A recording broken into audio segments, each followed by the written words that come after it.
हमारे शास्त्रों पुराणों में मृत्यु का स्वरूप, मरणासन व्यक्ति की अवस्था और उसके अंतिम समय में किए जाने वाले काम तथा विधि प्रकार के दानों आदि का निरूपण हुआ है। साथ ही मृत्यु के औद्योगिक संस्कार, पिंडदान, दशग्रात विधि निरूपण, तर्पण, श्राद्ध, एकादशा, सपिंडीकरण, अशौच निर्णय, कर्म विपाक, पापों के प्रायश्चित का विधान आदि इनमें नरकों, यममार्गों तथा यममार्ग में पड़ने वाली वैतरणी नदी, यम सभा और चित्रगुप्त के भवन के स्वरूप का भी परिचय दिया गया है। देखिए हमारे शास्त्र जो है, इस शास्त्र के अंदर जो मृत्यु का स्वरूप, जैसे कि जो मर गया है व्यक्ति, उसके स्वरूप के लिए, काम करने के लिए विधियां बताई गई हैं, जो मैंने आपको बता दी। जैसे औद्योगिक संस्कार, पिंडदान, दशग्राह निरूपण, तर्पण, श्राद्ध, एकादश, ये भी सब मैंने आपको बता दी, ठीक है ना। वैतरणी नदी, यममार्ग, चित्रगुप्त के भवन के स्वरूपों का भी परिचय दिया गया है। इसी प्रकार स्वर्ग वैकुंठ लोगों का वर्णन, देखिए आपको इसके अंदर स्वर्ग और वैकुंठ लोग दोनों का वर्णन भी मिलेगा।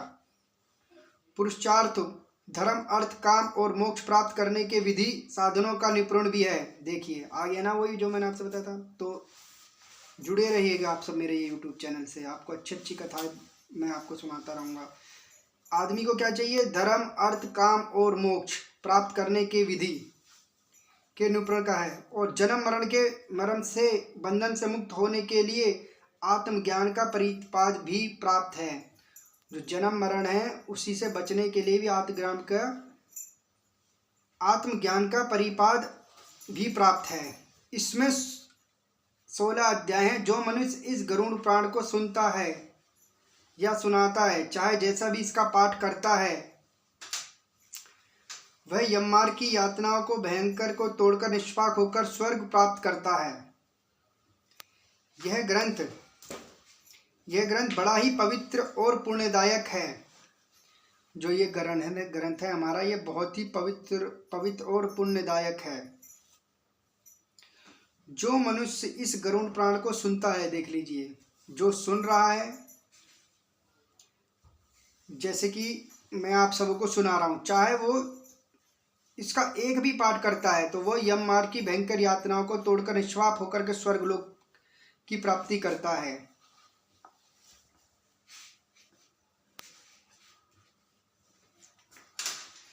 यह ग्रंथ बड़ा ही पवित्र है और इसका पुण्यदायक है। यह सभी पापों को विनाशक एवं सुनने वालों की समस्त कामनाओं को पूरा करता। तो आप सब जो माताएं बहनें मेरी और भाई बंधु ये जो कथा सुन रहे हैं, तो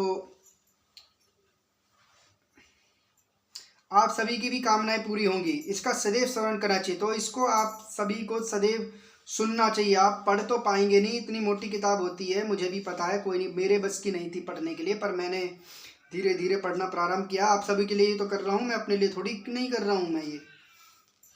तो सांसारिक बंधनों से मुक्त होने के लिए परमात्मा की शरण में जाना चाहिए। जो संसार के जो बंधन मुक्त हैं, जैसे कि हमारे सांसारिक बंधन हैं जितने भी, इनसे मुक्ति होने के लिए परमात्मा की शरण में जाना चाहिए। देखिए साफ बता रहा कि कभी भी कोई भी मंदिर जाता है भगवान के दर्शन करने के लिए, किसके लिए जाता है? परमात्मा के लिए ही तो जाता है, परमात्मा की शरण में ही तो जाना चाहता है वो।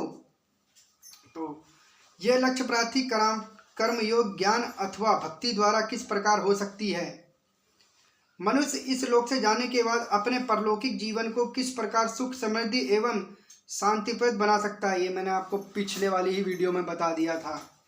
परलौकिक जीवन को किस प्रकार का समृद्धि और शांति बना सकता है, ये सब आएगा इसके अंदर।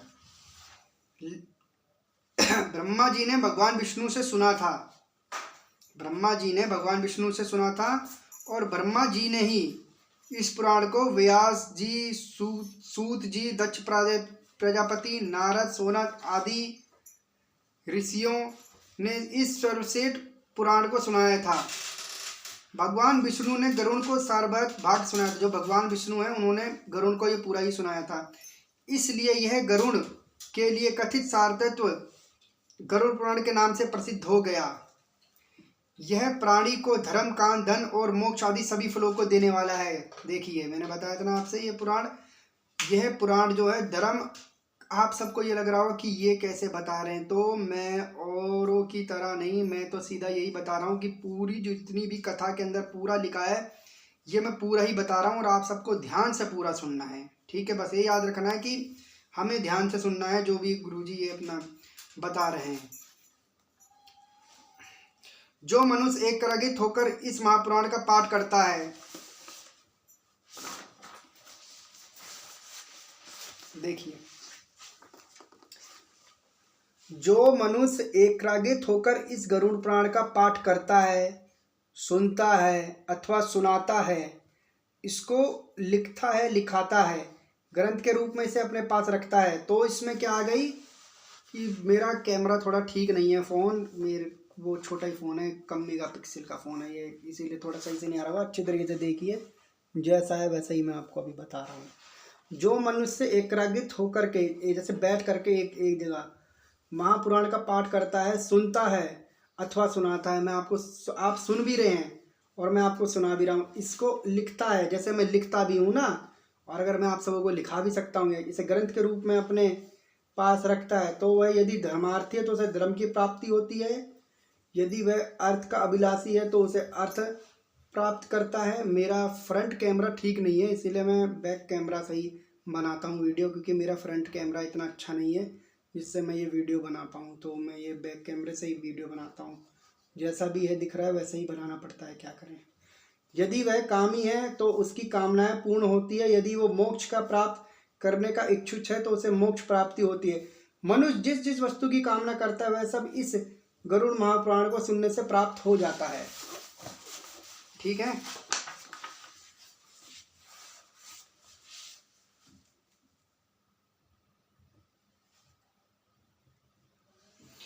अंत में उसे स्वर्ग की प्राप्ति होती है। आप सभी पूछेंगे कि एकाग्रित का क्या मतलब है, तो इसे सुनिए।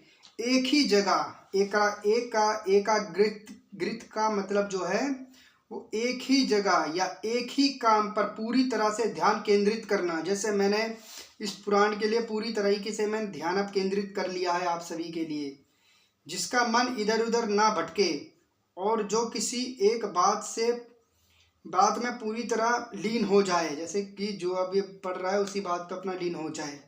इस पुराण के एक भी श्लोक का एक भी चरण पढ़ के मनुष्य पाप रहित हो जाता है। तो मेरे साथ आप सब भी पाप रहित हो जाएंगे जो आप सब सुन रहे हैं। जिस व्यक्ति के घर में यह गरुड़ पुराण रहता है उसको इसी जन्म में सब कुछ प्राप्त हो जाता है। तो मेरे पास तो ये गरुड़ पुराण है ही है, मेरे पास सब कुछ प्राप्त हो जाएगा, पर मैं आप सबों को भी प्राप्त करवाऊंगा, क्योंकि भगवान श्री कृष्ण खुद ही कहते हैं कि जो मेरी गीता है या भगवत पुराण कोई से भी है, ये सभी को ही बताना चाहिए अपने मुखारबंद से।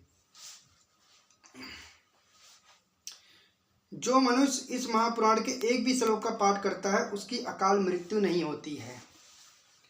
तो अब मेरी माताएं, बहनें, भाई, बंधु, भक्तजनों, ये वीडियो हो गई। अब हम दूसरी जो कथा है आपको अब हम अगली कथा में करते हैं। मुझे अपना काम भी करना पड़ता है, बाहर का काम करके फिर आना पड़ता है, फिर रात हो जाती है, देर रात हो जाती है।